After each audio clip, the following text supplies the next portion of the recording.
Sometimes in life, to be successful, oftentimes, most of the time, you have to follow your instincts. You have to follow your gut. You have to. Your parents may say wrong, your whoever may say wrong, but you have to do it. So much of success is seeing yourself as victorious. You have to see yourself. You have to really believe in yourself. And sometimes it's hard. You know, you've had failures, you've had weaknesses, you've had other things. You have to see yourself as a one-man band. Don't rely too much on other people because they'll let you down. You have to see yourself as victorious. And to be a winner, you have to think like a winner. If you don't think like a winner, it's just never going to happen. You have to love what you do. And I'm not going to go over that long, but it solves a lot of problems. Because when you love what you do, when you really love what you do, you work harder. I mean, I have friends that don't love, and, you know, I tell this story. A Wall Street titan, big guy, but I was richer than him, and I'm richer, according to Forbes, I'm much richer than him.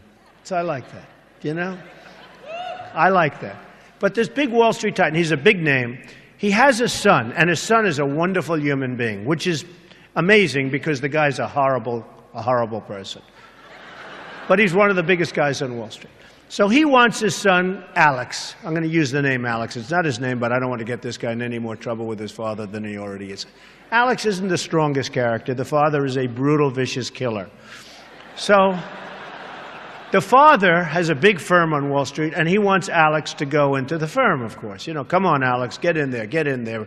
In the meantime, all these kids are graduating from Wharton and Harvard and Stanford, and they're just eating Alex's lunch. He doesn't have a chance. He doesn't have a chance. And he doesn't like it.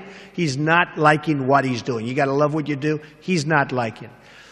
So one day, but he can't leave because of his father. I actually told him, why don't you leave? Your father's brutal. The father's just killing the guys. Tell him, you don't have what it takes.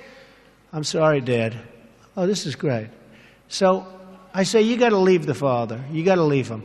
He said, I just can't, Donald. So anyway, he's a spoiled guy. He's a member of a very good golf club in Westchester, which is a rich place in New York. And he's on one of the committees, and he's on the Greens Committee. And they put him in charge of redoing the course. They're doing this big renovation of the course. It's a very good club. And he's there every morning at 5 in the morning. He doesn't leave. He did such an unbelievable job. The contractors respected him. Everybody respected him. So the wife comes up. He's doing so great, Donald. He's so amazing. And they give him an honor. And this is a tough group of people that have this club. You know, they're club members and they're difficult. They gave him an honor. The club came in under budget, faster by 2 months. He did an unbelievable job, and the quality of the work was 10 times what they ever anticipated. So they gave him a medal. I said, you know, Alex, you ought to go and do this for a living. You ought to be a builder, whether it's houses or clubs or golf courses, renovation or this. Oh, my father would go crazy. He'd never let me. So Alex went back to Wall Street, where he was miserable, and a year later he quit. And he started doing renovations of houses and clubs and different things. And he's doing great. So you've got to love what you do.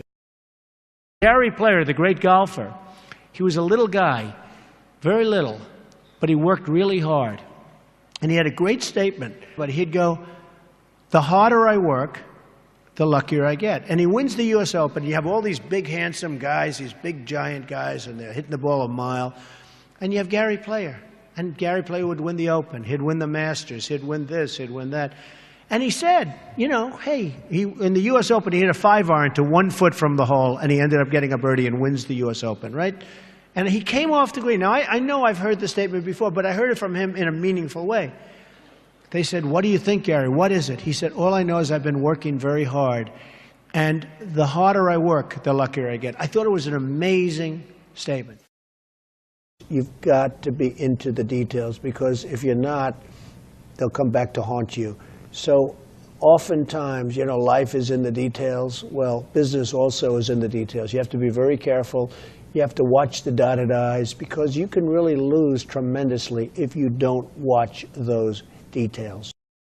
You know, the worst employee is a good employee. A bad employee is fine because you fire that person right away. A great employee is phenomenal. You want to keep them and cherish them. They're fantastic. But a good employee, you never sort of fire them, but they never lead you to the next level.